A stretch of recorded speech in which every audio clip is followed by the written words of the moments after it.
एक बड़ी खबर इस वक्त आ रही है। ममता बनर्जी को फिर चोट लग गई है। इस बार वो हेलीकॉप्टर पर चढ़ रही थी और तब उनको चोट लगी। तस्वीरें उसके आगे, मैं आपको तस्वीरें दिखाता हूं।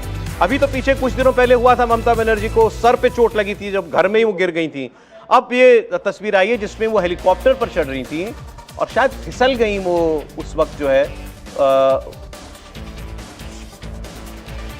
ये आपके सामने विजुअल है, वो पूरी तस्वीर है आपके सामने जी। उनका शायद पैर स्लिप हो गया या वो शायद गिर पड़ी। ये हेलीकॉप्टर में जब वो चढ़ रही थी उस वक्त की तस्वीर है, तभी ये हादसा हुआ है। अब उनको कितनी चोट लगी है ये देखिए, आपको गिरते हुए वो दिखाई देंगी। तो अंदर हेलीकॉप्टर चढ़ते हुए शायद उनका पैर स्लिप हो गया और वो फिसल गई। ये उसकी तस्वीर है, क्योंकि उस वक्त कैमरे पे था सब कुछ, तो वो रिकॉर्ड हो गया। तो ममता जी के साथ जो है लेकिन ऐसे हादसे हो रहे हैं। अभी घर में वो थी तो गिर गई, उनके माथे पर चोट लग गई, खून निकल आया था, उनको स्टिचेस लगे, टांके आए थे उसमें। उसके लिए तो बाकायदा जांच बैठाई गई कि कैसे चोट लगी ममता बनर्जी। लगा था कि शायद किसी घोस्ट ने उनको धक्का दे दिया था, अगर बड़ा हंगामा हो गया था। वो घोस्ट हो सकता है, बीजेपी ने का कह दिया था जैसे कि सम फोर्स फ्रॉम बिहाइंड। मैं वही कहा कि उनके अपने घर में तो ऐसा तो कोई है घुस करके नहीं किया था, तो कोई भूत ही हो सकता है जिन्होंने धक्का दे दिया। और वो भूत जो है वो भारतीय जनता पार्टी का भूत होगा। ये तो सब जोकिन, ये तो पब्लिक पे हुआ है, कैमरे के सामने ये बात तो है। देखिए, होता क्या है कि हर चुनाव के पीछे, हर चुनाव के समय ममता जी कुछ इस प्रकार के ड्रामे जरूर करती हैं। नहीं सर, ये कर देखिए, आप थोड़े के लिए गलत है, हमको तो बोलने की आज़ादी दीजिए ना। सुप्रीम कोर्ट ने दे रखी है आज़ादी, तो आप बोलने तो दीजिए अपने चैनल पे।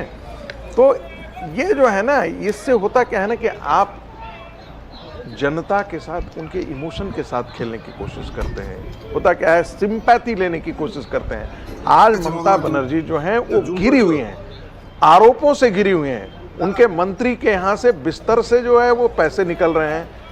भ्रष्टाचार में जो है वो उनके 25,000 लोगों की नौकरियां खत्म हो गई, वो भ्रष्टाचार में घिरे हुए हैं। संदेश खाली का मामले एक ऐसा है जिसे 12 साल से हिंदू महिलाओं के साथ रेप हो रहा था, बलात्कार हो रहा था, जानबूझ करके हिंदू महिलाओं के साथ भी किया जा रहा था। और चूंकि एक पार्टी का उनका अध्यक्ष था, जिला अध्यक्ष था, इसलिए उसके बचाव में उतर आई। वो अभी विधानसभा में कोई महिला मुख्यमंत्री ये कहे कि भाई इसका क्या प्रमाण है। तो ये सारे आरोपों में घिरे होने के कारण उनको पता है कि उनकी जमीन जो है वो बहुत खिसकी हुई है आज के दिन में। आज वो उसी विकेट पर नहीं है जो 2019 के समय थे या 2014 के समय थे। उनको पता है कि भारतीय जनता पार्टी इसको पिट करके इस बार वो बाहर आगे निकलने वाली है उनसे। इसी के लिए आप देखेंगे आने वाले दिनों में और भी बहुत कुछ आपको देखने को मिलेगा। केजरीवाल और इनमें इलेक्शन में भी चोट लगी थी, पैर फ्रैक्चर हो गया था। मैं तो बोला, नाक पे एक बार चोट लगी थी, एक बार सर पे उनको चोट लगी थी, एक बार अभी पैर पे लगी है, हाथ में लग जाएगी, कुछ भी हो सकता है। केजरीवाल और ये दोनों आपस में इनकी प्रतियोगिता हो जानी चाहिए। नेता लोग कर सकते हैं ऐसा, आपको लगता है कि मतलब चोट का भी स्वांग कर लेंगे? देखिए, नेता लोग क्या नहीं कर सकता है, इस पर टिप्पणी मत करवाइए। नेता लोग कुछ भी कर सकता है, चुनाव के लिए वो कुछ भी हद तक जा सकता है। और खास करके ममता बनर्जी, अरविंद केजरीवाल से आप पूछेंगे तो अरविंद केजरीवाल के जाने माने, उनके बड़े घनिष्ठ रहे सहयोगी करते हैं, कहते यार ये आदमी ऐसा कर सकता है।